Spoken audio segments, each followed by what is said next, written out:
Bonjour et bienvenue dans l'émission Paroles de femmes. Nous parlons du célibat et aujourd'hui nous allons parler des rendez-vous et du flirt. Alors on va voir si on peut avoir des petits rendez-vous par-ci par-là et une fois que on a rencontré quelqu'un, jusqu'où pouvons-nous aller? Autant de questions auxquelles nous allons toutes répondre, mesdames et mesdemoiselles.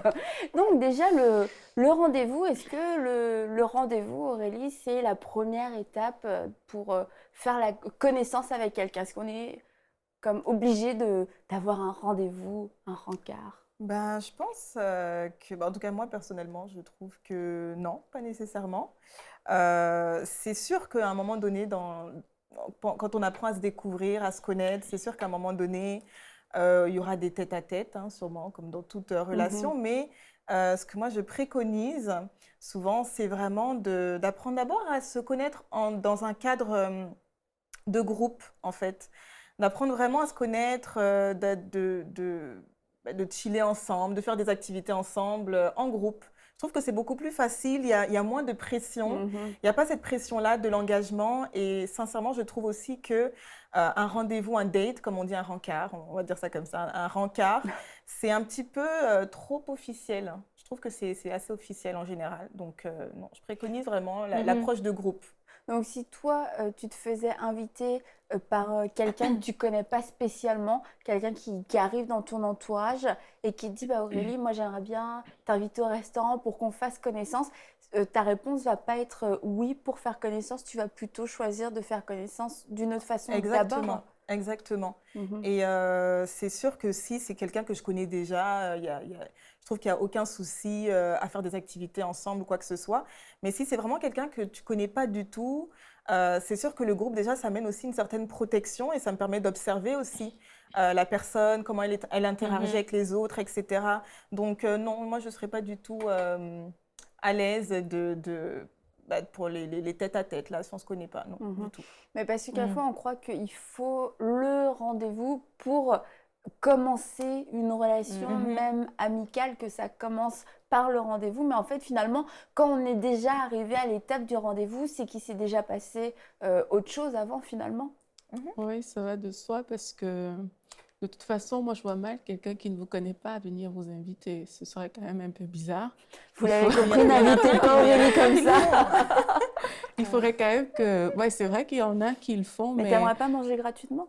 Non. Parce qu'il y a beaucoup de femmes qui se disent ça aussi. Hein. D'avoir un repas gratuit. En tout cas. Non, je ne vais pas... Enfin, j'ai envie de dire qu'il ne faut pas s'abaisser à ça. Et il faut vraiment prendre le temps quand quelqu'un, je pense, vient vers vous. Généralement, c'est parce que la personne vous connaît, peut-être la personne vous apprécie. Et vous aussi, vous devez quand même, enfin, à un moment ou à un autre, vous êtes rencontrés quelque part. Donc, l'invitation ne vient pas comme ça. C'est pas comme dans les films, on marche dans la rue et puis on se voit, on s'invite. Non, c'est pas forcément ça. Ça vient vraiment du fait qu'on s'est connus auparavant. Et même, généralement, peut-être qu'il peut arriver qu'il y ait eu des rencontres de groupes. Il peut arriver que peut-être des gens s'appellent dans leur église qui se sont rencontrés. Mais après, au niveau des sorties, il y aura peut-être la sortie du groupe où toute l'église sort. Toute l'église a fait une activité. Après, il y aura des sorties de groupes plus réduits, des sorties de 10. Et puis après, il y aura des sorties de 5. Ça a l'air très structuré, en tout cas. C'est vraiment pour dire que ça ne se fait pas juste comme ça, toi et moi, dans un coin tout seul.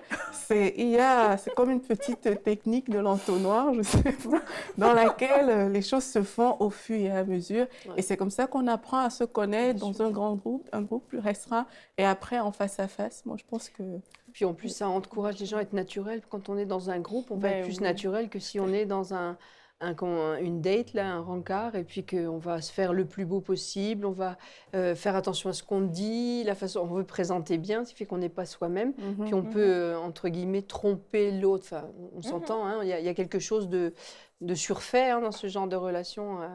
Calculé et puis bien mesuré. Ce qui montre qu'on est déjà dans une autre étape. C'est ça. On veut plaire. En tout cas, il y a une idée derrière. On s'attend à quelque chose et il y a une idée derrière. Alors qu'il y a plein de gens quand même qu'on rencontre dans Ouais. la vie, Ouais. on s'attend à rien. Je veux dire, on veut rien C'est construire ça, avec. ouais. C'est juste le fait de tisser Ouais. des relations, Mhm. d'avoir Ouais. des bons moments Ouais. ensemble. Et puis ça, c'est vraiment l'intérêt du groupe et puis d'être naturel parce que... Mais ça, c'est super important parce que si on va sur une date ou dans un rencard, comme on dit, ben souvent la personne, elle sera juste pas elle-même parce que à tout prix, elle veut... Oui, c'est ça. Tu sais, j'imagine trop la personne artificielle parce qu'elle veut à tout prix plaire à la personne qui est devant elle. Puis ça fait qu'on présente une image fausse. C'est une fausse représentation, en fait, de la personne avec qui on sort. Donc, c'est pas vraiment, c'est pas l'idéal. Oui. L'idéal, c'est comme vous dites, c'est... Il faut c'est le- susciter les occasions, par exemple, parce que Oui, c'est c'est sûr ça. que ça demande, comme tu dis, des rencontres de groupe. Donc ça s'organise. Hein. Alors, Que si tu c'est pas... organises des rencontres de Mais ça 10 demande après de d'être 5. mais ça demande d'être impliqué calculé, dans son oui. église, quoi, parce que Ouais. si on est... Ouais. Ben c'est ça, si on est un chrétien, ben on participe aux activités de l'église, on est dans la chorale, dans la jeunesse, dans quoi que ce... Ben, peu importe ce que c'est, le groupe, mais... Même je en dis- dehors des pique-niques ou des sorties au ski. Ou des... C'est ça. Avec des amis. C'est Et ça. c'est d'où l'importance d'avoir un bon environnement aussi, très Oui. important. Et puis eux aussi vont pouvoir te dire, tes amis, si t'es bizarre. Si t'es en train de faire, t'es bizarre, pourquoi t'as dit que t'aimais les champignons, tu détestes les champignons, pourquoi tu rigolais Vraiment. comme ça? Tu sais, tes amis vont pouvoir dire, t'es vraiment pas toi-même. Oui, il y a comme en fait, il y a une objectivité qui est très très bonne parce que tu exposes entre guillemets c'est la relation, peu importe le stade, ou la connaissance ou quoi que ce soit, tu l'exposes et les personnes, ou même des fois, si peut-être parce que ça arrive que les émotions soient rentrées un petit peu trop tôt, donc les personnes, elles sont capables de voir des choses que toi, tu ne vois vraiment pas du tout. Donc ça, c'est vrai. moi, je trouve que c'est vraiment la meilleure approche. Et en même temps aussi, c'est important d'apprendre à bâtir une amitié avec la personne, pas tout de suite nécessairement les sentiments, mais de vraiment développer cet aspect-là d'amitié. Ouais. Et t'en penses quoi des... On en a quand même parlé, j'imagine ton avis finalement, mais d'avoir un rendez-vous pour, comme ça, juste pour s'amuser. Et tu vois, même quelqu'un qui ne te correspond pas, quelqu'un qui ne te plaît pas forcément, quelqu'un, même un collègue, mettons, tu vois que tu lui as plu, bon, tu te dis, bon, bah finalement, pourquoi pas, tu sais, ça peut peut-être être sympa, ça va peut-être être une petite soirée sympa. Est-ce que tu trouves ça... Franchement, je trouve que en tant que femme célibataire, on doit vraiment apprendre à bien investir son temps. Et c'est sûr que quand c'est pas nécessairement fait dans le bon cadre et la bonne saison, ça peut vraiment devenir une source de distraction. Ça peut vraiment devenir de la distraction, d'aller à des rendez-vous à gauche, à droite. Enfin, faut vraiment faire vraiment attention à ça. Et la chose aussi, c'est de ne pas aller à des rendez-vous par contrainte parce que je m'ennuie. Enfin, oui, on fait des activités, mais si c'est le but, c'est que, enfin la cause, pardon, c'est que je m'ennuie ou je me sens seule ou quoi que ce soit, déjà là, on n'y va pas avec le bon état d'esprit. On y va comme, pardon, avec une sorte de désespoir, limite. Ouais, mais c'est ça. Les rendez-vous désespérés. Je me sens tellement seule, donc je veux absolument accepter ce rencard ou quoi que ce soit.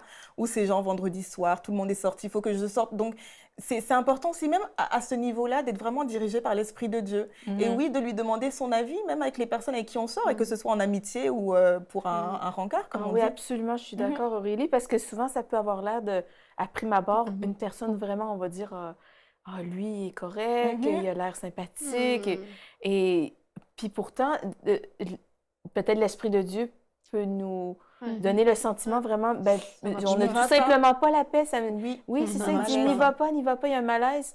Et on ne comprend pas pourquoi, parce que tout l'extérieur dit feu vert, et notre esprit nous dit feu rouge. Donc, c'est vraiment très important, mais dans le fond, d'être guidé par l'Esprit de Dieu dans tout ce qu'on fait. C'est plus facile de le faire à ce moment-là quand il n'y a pas de Quand il y a relation, rien. quand il n'y a pas de sentiment, il n'y a pas d'émotion. Exactement. Puis la Bible nous dit que tout ce qui n'est pas le fruit d'une conviction est un péché. Et de le fait d'y aller avec déjà un cœur partagé, ou même, je pense, je parlais d'un collègue, quelqu'un qui n'est même pas chrétien, et je veux dire, tu veux faire ta vie avec un chrétien qui va partager ta foi, puis là, juste parce que tu es peut-être un peu désespéré à ce moment-là, parce que tu vis un peu plus de solitude, parce que bon, il est sympa après tout, qu'est-ce que j'ai à perdre? Bah, finalement, on ne sait pas, mais on peut avoir très gros à perdre dans ça parce qu'on est déjà en train d'ouvrir un peu une partie de nous-mêmes, en train de dire, bah, tu vois, il y a peut-être une possibilité, et dans cette possibilité-là, bah, en fait, il ne devait pas y en avoir de possibilités. Donc oui, c'est vrai, il faut vraiment faire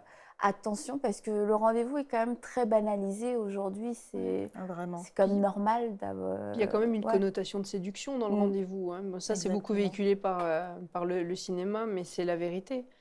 Quand tu acceptes un rendez-vous, il y a un agenda romantique derrière. Puis bon, les filles particulièrement, on aime le romantisme, on cherche le romantique. Il faut faire attention de ne pas céder à ça. Et on aime penser que la vraie vie, c'est comme dans les films. Ouais, mais ça n'est pas. Là. Soudain, un inconnu vous offre des fleurs. Mais non. D'ailleurs, moi, ce que je vous propose, si vous avez un rendez-vous, allez-y en pyjama, les cheveux sales et pas maquillés. Oh non. Vous verrez s'il y en a un deuxième. Exactement. Les recettes On le sait peut-être pas. Je veux pas. Je suis pas responsable de ça finalement. Non, mais pour revenir plus sérieusement à ce qu'on disait juste avant sur le fait de construire, je me souviens d'un enseignement d'Éric et Rachel Dufour qui font des enseignements pour les couples et qui sont vraiment de très bons, excellents. Je vous les recommande si vous y avez accès. Et justement, dans leur explication, ils disaient que la phase du développement de l'amitié, elle est très, très importante. Et souvent, dans des couples qui vont mal, 20 ans après, on s'aperçoit que cette phase de l'amitié n'a pas été construite, n'a pas été respectée. Et que ça leur arrive de travailler avec des couples qui vont mal et qui reprennent quasiment à zéro cette étape de l'amitié. Et c'est pas juste une phase d'observation anodine, c'est vraiment, il y a quelque chose qui se construit dans cette phase de l'amitié. Et si on la néglige, de toute façon, ça va nous rattraper plus tard. Alors, il faut prier pour ça aussi, hein, pour que dans les sorties de groupe, on puisse vraiment construire des amitiés sans arrière-pensée. Et puis, apprendre à connaître l'autre, l'observer, le voir mal réagir, bien réagir, savoir apprécier ses qualités, le voir interagir avec les autres, voir s'il mange salement, tu sais, des détails comme ça. Non, mais c'est vrai. mais tout ce qui fait la personne, et puis... avec comme on dit, baisser la garde, dans le sens où il ne va pas être à faire attention à lui, s'habiller de façon inhabituelle, il va être comme il est. Et dans les sorties de groupe, on est habituellement assez au naturel rapidement. Donc cette phase-là, elle est vraiment essentielle. Et si on ne la respecte pas, si on va trop vite et qu'on brûle les étapes, bah, d'après Éric et Rachel Dufour, on le retrouve après dans les couples qui vont mal. Donc c'est quelque chose d'important. C'est d'épouser quelqu'un que... Vous n'êtes pas amis. On ne se connaît pas. Ouais, c'est bizarre parce que vous êtes censés vivre ensemble dans la même maison. Et ce n'est pas juste comme ça on ne prend pas cette décision-là juste après de brefs moments. Il faut vraiment que ce soit construit. Il faut vraiment que des personnes aient réussi à développer une certaine complicité. Et ça ne vient pas juste comme ça. C'est des choses qui se construisent quand même. Vraiment. Et la compatibilité, ça va plus loin que OK, on a le même âge, il est mignon, elle est mignonne, il est chrétien, je suis chrétienne, alléluia, marions-nous. C'est pas du tout ça. Je veux dire, il faut... Tu ris, Mathilde, tu ris, mais j'en ai vu. Non, mais alléluia, marions-nous. J'en ai vu. Et bon, on rit, mais pour eux, c'est pas drôle. Mais moi aussi. C'est vraiment pas drôle. C'est vraiment pas drôle. Hein. Nous sommes chrétiens, alléluia, marions-nous, il y en a. Oui. Et ça, il faut vraiment éviter. Il y a une compatibilité qui va beaucoup plus loin que ça, comme tu le disais. Et si on brûle les étapes, on ne va pas avoir le temps ni de construire l'amitié, ni de voir la compatibilité vraiment. Et comme on le disait tout à l'heure, c'est nécessaire que l'Esprit de Dieu nous montre. Hein. Et il y a des détails qui vont nous accrocher. Et puis si on se dit, ce détail-là, je ne vais pas le supporter toute ma vie. Toujours se dire, ce petit détail qui nous accroche là, ça va peut-être venir une grosse pierre d'achoppement dans quelques années si on continue avec cette personne-là. Donc c'est une phase qui est essentielle aussi pour détecter non seulement ce qui va bien, mais ce qui ne va pas. Et il y a des femmes célibataires, j'allais dire des jeunes, en fait même des moins jeunes, qui sont un petit peu, comment on dit, des cœurs d'artichaut. Ouais, et là, le rendez-vous arrive et puis elles s'emballent complètement, elles sont déjà dans les magasins de mariage et tout ça. Elles ont déjà choisi la robe. Aussi, hein, parce que un rendez-vous, c'est sûr, c'est une étape, mais le rendez-vous en soi, c'est pas non plus la demande en mariage. Ouais, vraiment. Mais c'est pour ça qu'il faut vraiment faire attention parce que, en tant que femme, c'est sûr que Oui, on peut aller à je sais pas moi, 2, 3 rendez-vous, mais ça ne signifie pas que... Parce que des fois, ça peut être aussi le mari de quelqu'un d'autre, hein. On ne sait jamais, oui, on a appris à se connaître, etc. Mais à un moment donné, on voit que, bah, comme disait Anne, il n'y a pas de compatibilité ou quoi que ce soit. Donc, au moins, on n'est pas à fond au niveau émotionnel, etc. Et bah, c'est vraiment ça, en fait. On n'est pas obligé nécessairement de se dire ah, bah, c'est l'homme de ma vie, là, tout de suite. Ça prend beaucoup plus que ça. Ouais. Ça prend beaucoup plus que ça. Ouais. Le rendez-vous, donc, c'est pas la première étape, mais c'est pas la dernière étape non plus. Exactement. Avant le mariage, c'est entre les deux. Et puis à vous, mesdemoiselles qui nous suivez, vraiment faites attention, gardez votre cœur, ne soyez pas autant avide d'amour et de relations amoureuses et vous dire un rendez-vous ailleurs parce qu'en fait ça risque juste de faire peur en plus. Oui, ça risque de faire peur. C'est quand même, j'ai pas fait de demande en mariage. T'es déjà en train de me donner le nom de nos enfants. T'as choisi une maison là, si tu me fais un peu trop peur. Donc faut vraiment dominer nos émotions et les freiner parce que ça va éviter de faire peur et puis aussi de se précipiter. Tu disais, je comprends pas comment on peut se marier sans être amis, mais quand on entend les histoires, les témoignages, c'est qu'une fois qu'il y a eu des sentiments amoureux, il peut y avoir une certaine passion et un petit aveuglement qui fait que le mariage semble être la seule solution et puis rapidement, et on réfléchit pas à l'avenir, on oublie un peu tout, on oublie un peu tout, puis on se retrouve... Alléluia, marions-nous, et on se retrouve mariés, et là on se dit, mince, est-ce qu'on n'a pas raté une ou 2 étapes? Et c'est clair que oui, dans cette situation-là. Mais puis il y a un temps pour tout aussi, hein. La Bible nous dit, il y a un temps pour tout, il y a un temps pour toute activité sous le soleil, donc on ne doit pas sauter les étapes, vouloir rusher, entre guillemets, les saisons, c'est très important. La patience, je crois qu'en tant que célibataire, c'est là que ça doit vraiment se développer. Ouais. Il ne faut pas tomber dans le piège de dire ah, voilà, j'ai 38 ans, l'horloge biologique tic-tac, il faut vite que je me dépêche parce que... Non, prends ton temps, regarde. Non mais c'est vrai, il y en a qui se précipitent. C'est des femmes qui sont mariées à 20 ans qui disent ça.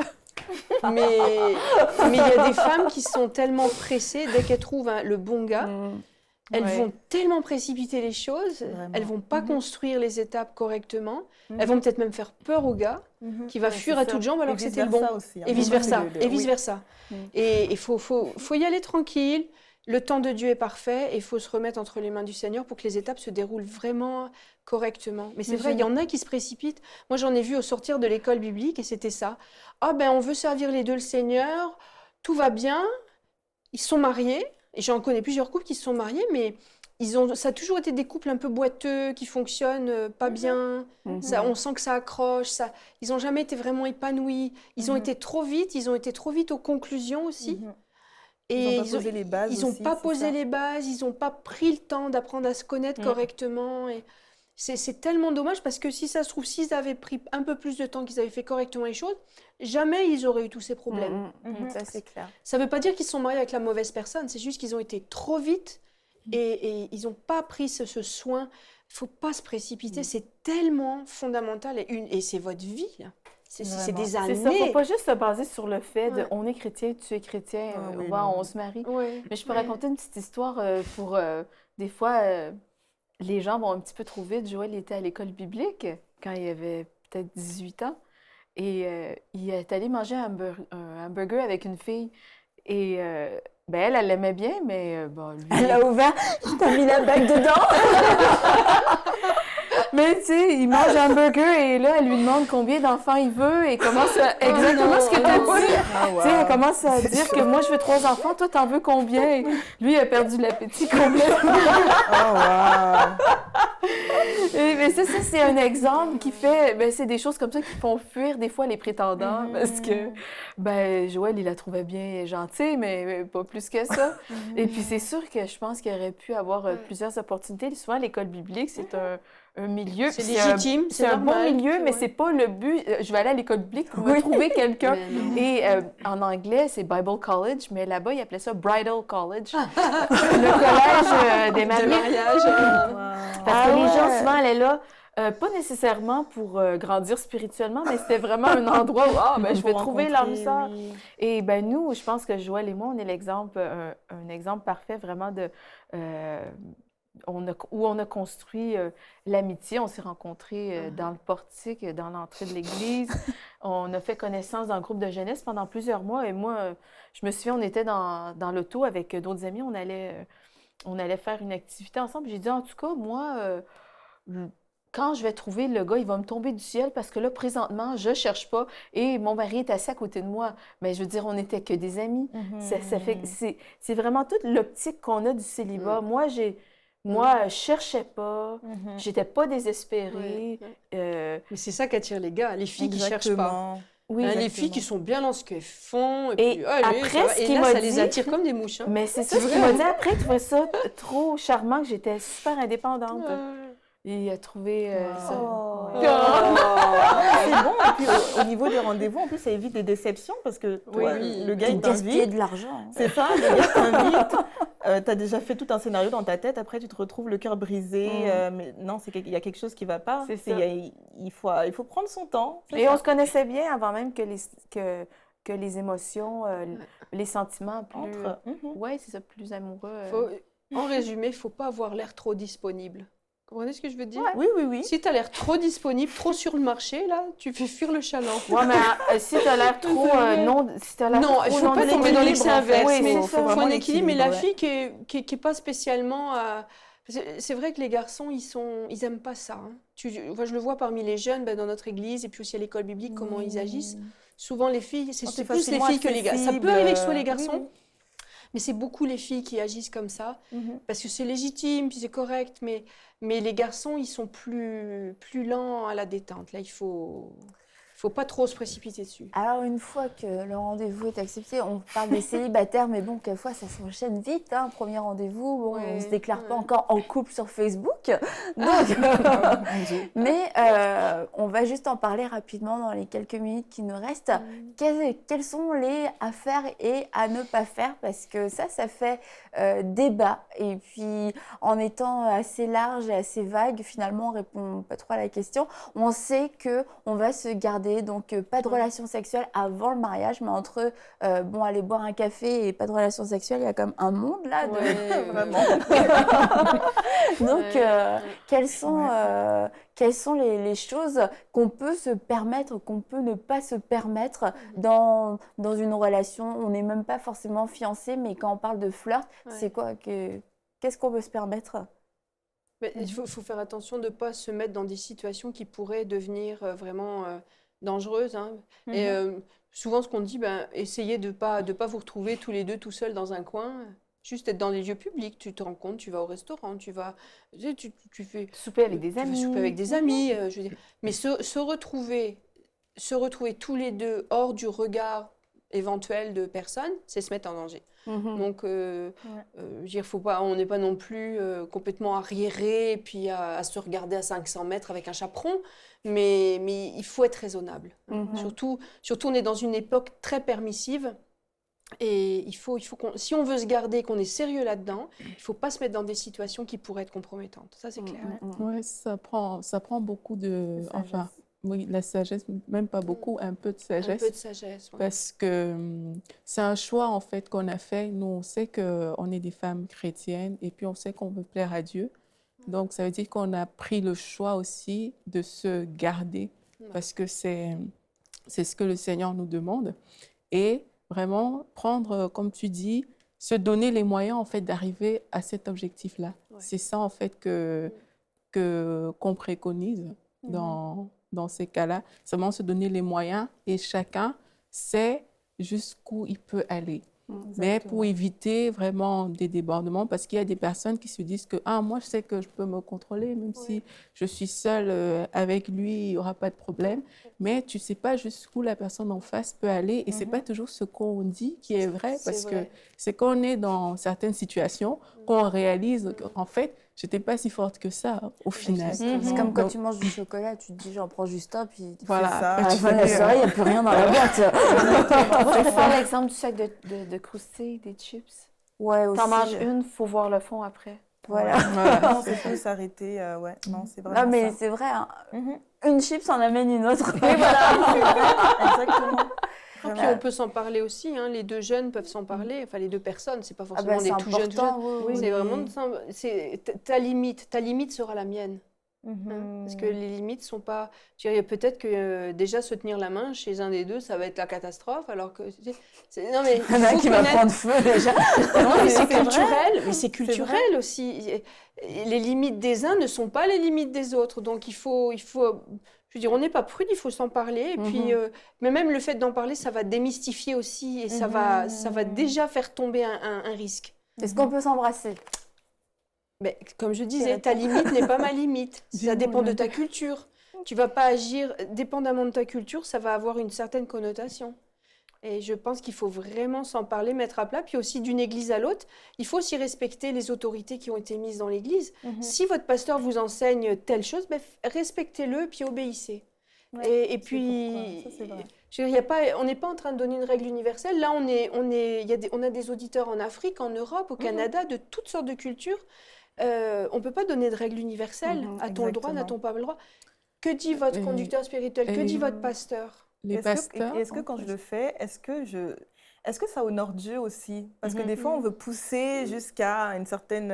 Jusqu'à la limite. Exactement, là. se dire, ah, mais tant que je vais jusque-là, mais j'ai pas encore péché parce qu'on se dit que le sexe, ça se réduit à... À la relation sexuelle. Exactement. Alors que il faut plutôt se poser la question, est-ce que ce que je fais là maintenant, ça peut être des attouchements, quoi que ce soit, est-ce que ça honore le Seigneur? Et ne pas aussi trop se faire confiance. Parce que souvent les jeunes, ils ont ce... tu sais, la Bible dit que celui qui est debout prenne garde de tomber. Et souvent, on a trop confiance en nous-mêmes, en nos capacités à nous garder. Mais quand la chair, elle se réveille, là, c'est pas à peu près. Hein. Donc, il faut vraiment faire attention. C'est pour ça que, comme je disais tout à l'heure, on en revient là, éviter de se mettre dans des circonstances qui pourraient devenir compromettantes. C'est ça. Mais il faut poser la question à votre pasteur jeunesse, à votre pasteur. Les pasteurs, généralement, ils disent que des justement, mentors, il faut ça pas. dépend des personnes. Il y a des personnes d'expérience. C'est d'expérience ça. et ça peut nous aider. Parce que... Ouais, je disais Vas-y, que Aurélie, vas-y. les pasteurs, et moi je suis d'accord T'as avec 30 ça. secondes, vas-y. Les pasteurs, ils disent qu'il ne faut pas, justement, parce que sur la base de leur expérience, ils ont eu tellement de cas, il y a eu tellement de choses, de personnes qui dérapage. pensaient se contrôler, mais qui en sont arrivées. Parfois, ça a fini avec des grossesses, ça a fini avec plein de Exactement. choses. Que, voilà, il faut vraiment éviter, ne pas se mettre dans cette position indélicate dans laquelle on va se retrouver en train de pécher, tout simplement. Et établir des balises, quoi, vraiment, oui. Donc, la meilleure chose à faire de toute manière pour connaître ses propres limites, c'est demander au Seigneur, comme Aurélie l'a dit, comment est-ce que tu vas être honoré? Jusqu'où es-tu honoré? Je ne veux pas m'approcher du péché juste pour éviter de ne pas pécher, mais comme on l'a dit, je veux mettre tout à ma disposition, je veux faire tout ce qui est dans mon possible pour pouvoir atteindre mon but. Et mon but, ça va être de pouvoir me garder pure, de ne pas me retrouver justement à pécher et à chuter. Donc, je vais faire tout ce que je peux pour m'éloigner du péché. Et je vais demander au Seigneur, donne-moi ta stratégie, montre-moi mes limites, je veux tout faire pour ta gloire. Et la Bible nous dit de ne pas nous confier dans notre propre sagesse, dans notre propre intelligence. Et j'aimerais juste vous lire un petit verset dans l'amour de Dieu. Proverbe 14,15, celui qui manque d'expérience croit tout ce qu'on dit, mais l'homme avisé est attentif à ses pas. Le sage craint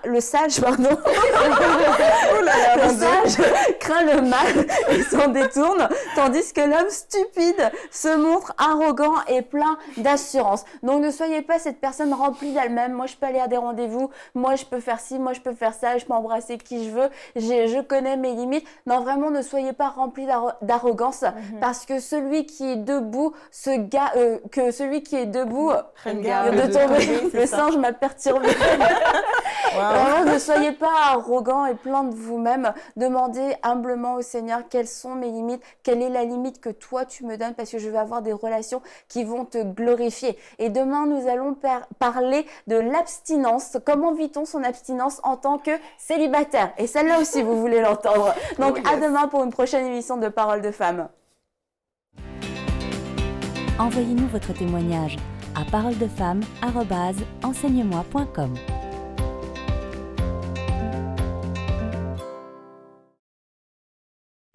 Cette émission est rendue possible grâce au précieux soutien des partenaires d'Enseigne-moi Canal International.